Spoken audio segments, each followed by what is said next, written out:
welcome to the Path of True Love. I am your teacher tonight, your guide, Angelo Lyons, and it is truly my pleasure. I've been itching to teach this. I was going to teach it a little bit closer to, I was going to do it in February for Valentine's Day, blah, blah, blah, but the guidance came in to just do this. So, we're going to talk about tonight some of the basics. I'm going to be teaching this every couple of weeks. Oh, and then the door, she opened. Hi. Have a seat. Welcome. So how this goes is I'm doing Meditate with Mark every other week. So next week will be Meditate with Mark. On the off weeks, then it'll alternate between Miracles with Mark, because I got a whole new bunch of people who are really into Course in Miracles. And so the Path of True Love will probably be once a month. I think that's how it's going to work out, unless we have many Tuesdays than usual in a month. So what inspired this? What inspired this particular work is, it goes back a very long time. Back when we started Drawing the Circle Productions, a friend of mine who had access to a video studio brought me in, and we taped a series of talks on VHS. Yeah, that's a long time ago. So pre-digital, and one of them was called The Power of True Love. And it was a very, very basic thing on the spirituality of relationships, so really focusing on romantic relationships. In this series, which is ongoing, it doesn't have a set curriculum like Cycle 1 or Cycle 2 or Cycle 3. A lot of it is going to be based on the questions of the people and the energy of the people in the room, because what are the chances that you are going to ask a question that someone who's watching this video will have? Probably pretty good. So I want to start with the basics with a quote. The course of true love never did run smooth. And I put the E on the end as a hint. What do you think WS is? It's not water sports. It's not that kind of talk. William Shatner. The course of true love. William Shakespeare. Wow, yeah. Okay, the course, and I believe it's from Midsummer Night's Dream. So think about that. When was that? How long ago was that? I mean, the course of true love never did run smooth.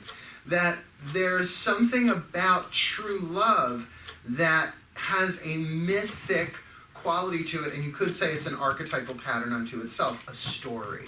That it is a story that we all kind of fall for, well, particularly if you were raised in the past, 70, 80 years since the rise of Disney, that we were fed this information through fairy tales, right? Mm-hmm. What wakes up Snow White from the poison apple? The kiss of true love. Are you guys watching Once Upon a Time on ABC? Oh man, it is like a crash course in the mythology of true love.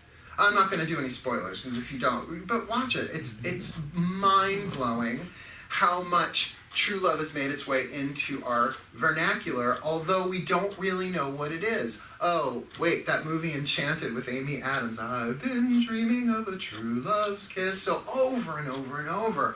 Songs, stories, books, movies, TV shows. We're inundated with the idea.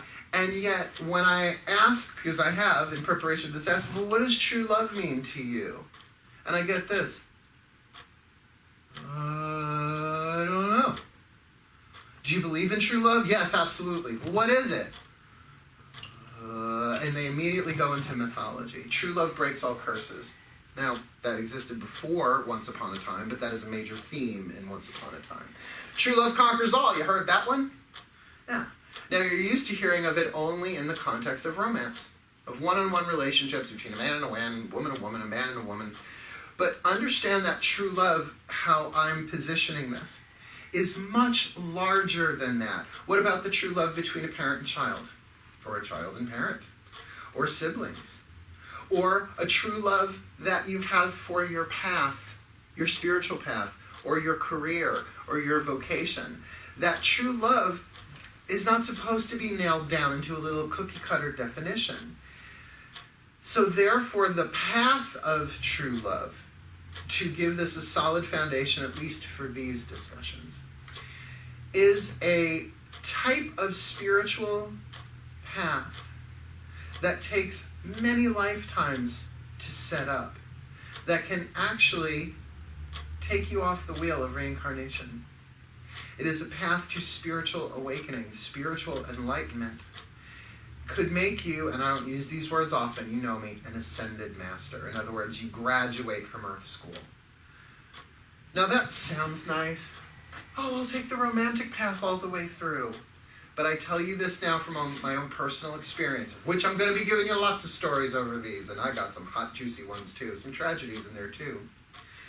The path of true love takes a warrior's heart. Courage, honor, bravery, tenacity, and yet the ability to look at the self and heal. I'm sure a lot of people are just like, oh no, that's why I'm going to put this in the trailer. They're like, no, not for me. Not for me, not for me. No, it's certainly not the only path of spiritual evolution. There is the warrior's path, right? There's the healer's path. There's the wisdom path. There are probably as many paths home as there are incarnating souls. But this one in particular is so tricky that people might not even know they're on the path, and that's one of the reasons I'm doing it.